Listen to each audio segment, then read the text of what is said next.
Coucou tout le monde, j'espère que vous allez bien. Moi, franchement, ça va très bien, alhamdoulilah. Merci, franchement, merci beaucoup pour vos retours de la vidéo que j'ai postée précédemment. Je suis super contente pour vos commentaires.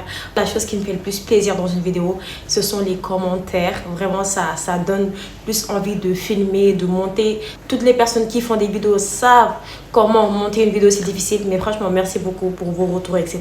Ça m'a beaucoup fait plaisir. Aujourd'hui, comme vous avez pu le voir dans le titre, ça sera une story time. C'est pas vraiment mon histoire, mais je vais la raconter. Je pense que je vais la raconter à la troisième personne, comme ça sera plus facile à comprendre. Aujourd'hui, je vais vous raconter l'histoire de Khadija. Vraiment, l'histoire de Khadija, c'est une histoire que beaucoup de femmes vivent, qui sont dans le mal total.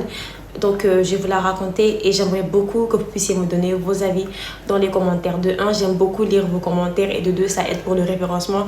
Ça aide à ce que YouTube propulse la vidéo. Donc, c'est parti.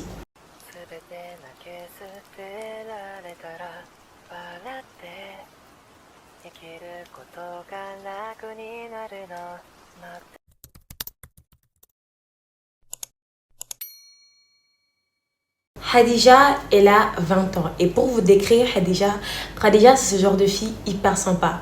Grave, calme, pas de problème. Elle n'est jamais dans les histoires, elle est toujours dans son coin.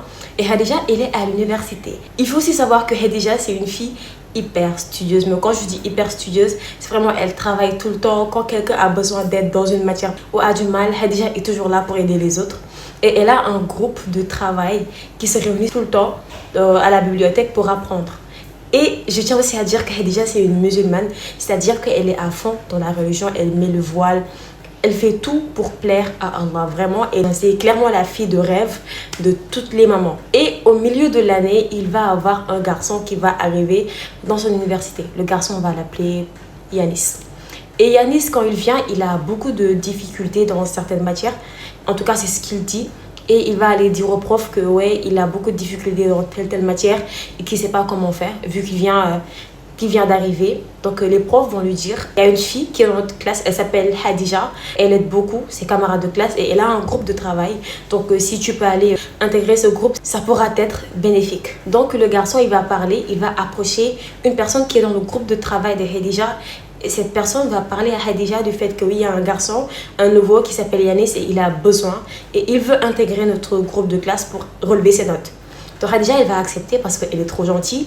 Et arrivé, le mec, il va intégrer le groupe, ça se passe plutôt bien. Khadija l'aide et il a l'air de bien s'en sortir. Et il commence des fois, quand il croise Khadija, il la salue, il la taquine, etc. Et des fois, il fait des jeux de regard à Khadija. Bref, plusieurs mois passent et il est toujours dans le même groupe de travail que Khadija. Des fois, quand il la croise, comme je l'ai dit, il la taquine. Il commence à naître entre les deux une certaine proximité qui n'est pas du tout de l'amitié. Des fois, quand les autres ne peuvent pas venir, ils restent tous les deux à la bibliothèque et ils ont réussi à faire connaissance, à grave être proches et ils ont commencé à se voir au parc ou des fois ils s'isolaient entre eux. Au lieu d'apprendre, commencer à développer une certaine relation amoureuse. Je tiens à préciser que Khadija, elle n'a jamais été en couple. C'est sa première fois. Elle est tombée complètement amoureuse. Yanis, de son côté, il invite des fois Khadija chez lui. Mais Khadija, elle refuse. Mais ils continuent à se voir au parc tous les deux. Ils sont là, etc. Un jour, il va ramener un rendez-vous au parc, comme d'habitude, près d'un lac. Et il va lui dire vraiment, Khadija, je t'aime tellement et j'ai vraiment envie qu'on se marie. J'ai déjà parlé à ma famille et tout. Vraiment, tu es la femme de ma vie, etc. Khadija, elle entend ça dans sa tête, c'est la fête. Elle s'est dit, mais là, le mec, il est complètement amoureux de moi et moi aussi, je suis tellement amoureuse de lui. Et vraiment, genre, c'est tout ce que je souhaitais. Et les gars, à partir de ce moment-là, Khadija, c'était la fête pour elle. Elle était en roue libre. Donc, il commençait à se faire des câlins, des petits bisous par là. Alors que c'était pas du tout son habitude, c'était pas son comportement de base. Elle commençait tout le temps à s'isoler avec lui, mais ils n'ont pas dépassé les limites, mais c'était déjà une limite franchie par Khadija parce qu'elle n'est pas du tout comme ça de base. Donc, tout va basculer.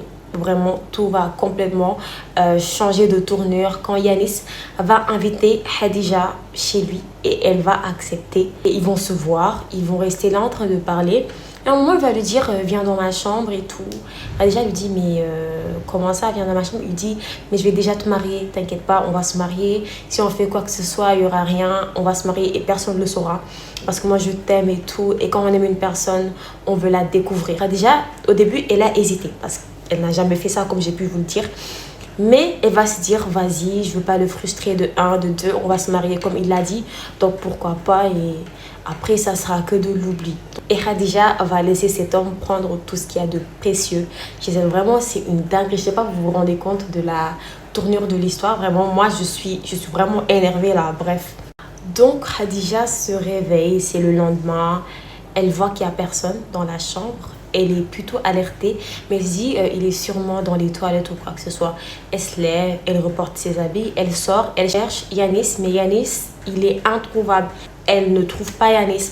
Elle part dans la cuisine, elle part dans le salon, elle part dans les toilettes, elle ne trouve pas Yanis. Donc, elle se faufile doucement et elle rentre chez elle. C'était un samedi soir et je sais pas quelle excuse elle a donnée à sa mère. Elle est partie le dimanche matin, elle est rentrée chez elle. Le lendemain, elle est partie en cours et elle a vu que l'ambiance était plutôt bizarre quand elle passait. Tout le monde la regardait mal, tout le monde la dévisageait, tout le monde chuchotait et elle trouvait ça vraiment bizarre. Son cœur a commencé à tambouriner parce qu'elle s'est dit, qu'est-ce qui se passe? Pourquoi les gens ils me regardent comme ça? Pourquoi les gens ils sont autant hostile à mon arrivée. Donc elle commence vraiment à paniquer, surtout le fait que Yanis n'était pas là et qu'elle a essayé de l'appeler à plusieurs reprises mais qu'il n'a pas répondu. Donc là elle a peur et elle voit que Yanis est assis sur un banc avec ses copains, ils sont en train de rigoler et elle se dit je vais aller le voir pour savoir pourquoi il m'a laissé comme ça. Les gars, j'étais en train de filmer et je me suis rendu compte que j'ai parlé pendant 10 minutes et qu'il n'y avait pas de son. Je suis choquée. Je vais devoir recommencer. Bref, t'es dans la partie. Vraiment, j'ai le seum, hein. Bref, on va recommencer. C'est pas grave. Tout pour vous. Je disais que Yanis était assis sur un banc avec tous ses copains. Ils étaient en train de rigoler. Elle va aller vers lui pour lui demander des explications parce qu'elle veut vraiment savoir qu'est-ce qui se passe, pourquoi il l'a ghosté comme ça du jour au lendemain alors qu'elle lui a littéralement donné sa dignité hors mariage. Vous vous rendez compte de la dinguerie? Elle arrive, elle dit salam, mais les gens ils sont en train de rigoler de manière hyper vicieuse, tu vois. Donc elle arrive et dit Yanis, est-ce qu'on peut se parler? Et Yanis, il la calcule pas. Yanis la calcule pas du tout. La calcule vraiment pas, il la regarde même pas. Un des potes de Yanis qui va lever la tête et lui dire t'as vraiment du culot, hein. Tu fais grave la fille pieuse alors que t'es une PUTE.